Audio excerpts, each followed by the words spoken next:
ലഡാക്കിൽ 4 പേരുടെ മരണത്തിന് ഇടയാക്കിയ സംഘർഷത്തിൽ പരിസ്ഥിതി പ്രവർത്തകൻ സോണൽ വാങ്ചുക്കിനെ പഴിച്ച കേന്ദ്രം.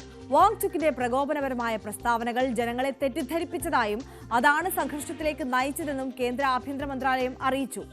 പ്രതിഷേധം അക്രമാസക്തമായതോടെ വാങ്ചുക്ക് നിരാഹാര സമരം അവസാനിപ്പിച്ചു. രാകേഷ് ചേരുന്നു. രാകേഷ്, വിശദാംശങ്ങൾ.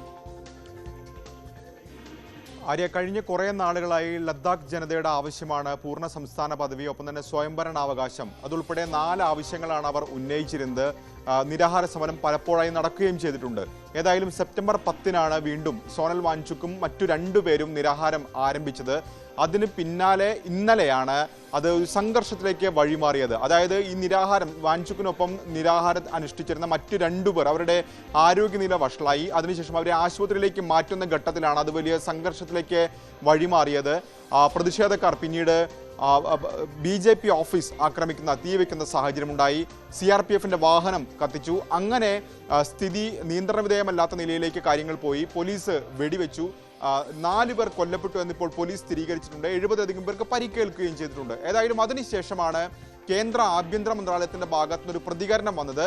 കേന്ദ്ര ആഭ്യന്തര മന്ത്രാലയം അറിയിച്ചിരിക്കുന്നത് ഈ പ്രശ്നങ്ങൾക്കെല്ലാം പിന്നിൽ പരിസ്ഥിതി പ്രവർത്തകനായ സോണൽ വാങ്ചുക്കാണ് എന്ന ആരോപണമാണ് സർക്കാർ ഉന്നയിക്കുന്നത്. കാരണം സർക്കാർ പറയുന്നത് പല തലത്തിൽ ചർച്ചകൾ നടന്നു വരികയായിരുന്നു.